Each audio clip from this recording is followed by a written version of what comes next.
माझं नाव दीपिका राजकुमार पडोले आहे आणि माझ्या लग्नाला 7 वर्ष झाले आणि मला एक मुलगा आहे 6 वर्षाचा। मी तिथे मला राहू नाही देत आहे आणि घरातून बाहेर काढत आहे आणि मला मारपीट करतात रोज मला खूप दिवसापासून त्रास आहे। मला 2-3 वर्ष चांगली ठेवली आणि 2-3 वर्षांनंतर माझ्यासोबत नुसतं अत्याचार करत आहे। मला रोज मारतात, रोज रात्रभर झोपू नाही देत आहे आणि दिवसाने केव्हाही कोणत्याही लहान लहान गोष्टीवर मारण पिटण करते आणि त्यांचे जे नातेवाईक आहे ते नातेवाईक ते गोपाल कुमेरिया आणि त्यांचा पोरगा तुषार कुमेरिया ते आणि सपोर्ट देतात आणि ते माझे सासू सासरे त्यांना सपोर्ट देतात आणि जेव्हा मला मारते तेव्हा ते अजून म्हणतात की मारा म्हणून आणि का म्हणते मग मी तिकडे कंप्लेंट केली नंदनवन पोलीस स्टेशनमध्ये आणि तिथून मग तिथे गेली आणि मग अजून तिथे कंप्लेंट झाल्यावर मी घरी गेली पुन्हा आणि घरी गेल्यावर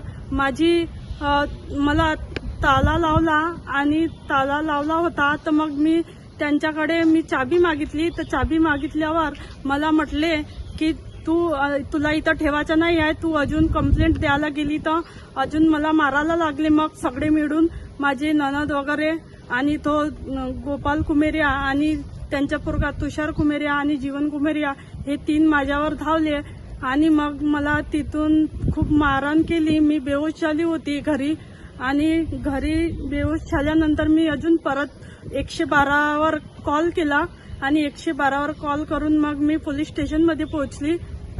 ते घ्यायला आले मला एक पोलीस सर आणि मग पोलीस स्टेशनमध्ये पोहोचल्यावर मग मला मेडिकलमध्ये पाठवलं मेडिकल टेस्टसाठी आणि मेडिकल करायला गेली आणि मेडिकल करून मग मी पुन्हा तिथं परत बाहेर आली तर जशी मी बेडवर होती तिथं मला ते गोपाल कुमेरिया हे धमकी द्यायला लागले, म्हणत होते की मी तुला इथं आता ते को खून के आंसू रुलाऊंगा बोले, मैं तुझी जिंदगी नाही होऊ देणार म्हणे। तर तिथं असे म्हणून मी जेव्हा बाहेर निघत होती तेव्हा ते माझ्या अंगावर चढले गोपाल कुमेरिया आणि काय म्हणते आपल्या त्यांचा पोरगा तुषार कुमेरिया हे माझ्या अंगावर चढले आणि तो जीवन कुमेरिया हे 3 माझ्या अंगावर चढले आणि माझ्या भावाला मग माझे भाऊ आडवे झाले मला आणि माझ्या भावाला म्हटलं ते आडवे झाले भांडणमध्ये तर मग माझे भाऊ त्यांच्या पण अंगावर त्यांना वार केला आणि छोटी मोठी कंप्लेंट टाकून दिली।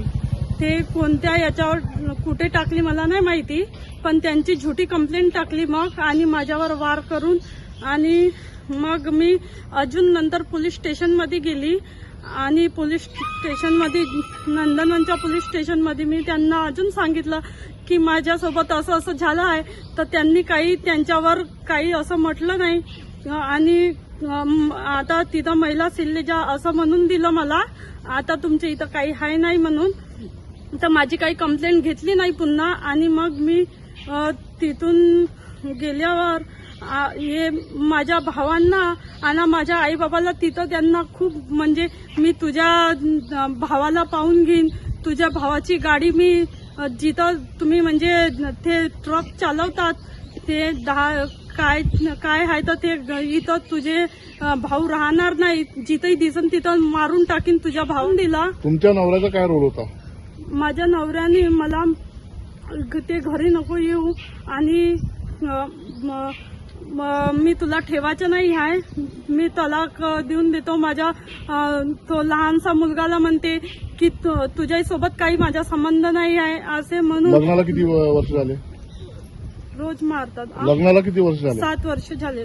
7 वर्षापासून हेच प्रकरण सुरू आहे का? 7 वर्षापासून 1 वर्ष फक्त चांगले राहिले, त्याच्यानंतर माझ्यासोबत हेच रोज मारपीट करतात आणि त्यांचे जे परिवारवाले आहे ते सपोर्ट करतात त्यांना। तुमची काय मागणी आहे? मला सर न्याय पाहिजे, मी घरी कुठं जाऊ, माझा एक लहानसा पोरगा आहे, मी कुठं राहू, मला हे न्याय पाहिजे सर, मी कुठं राहीन, काय करीन।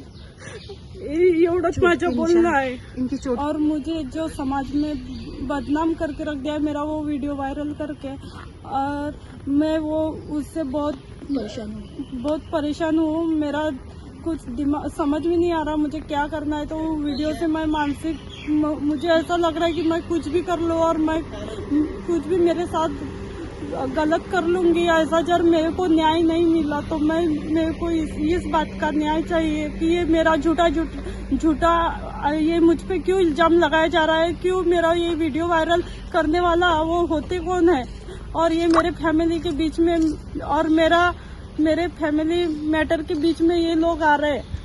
स्टॉप कर दो.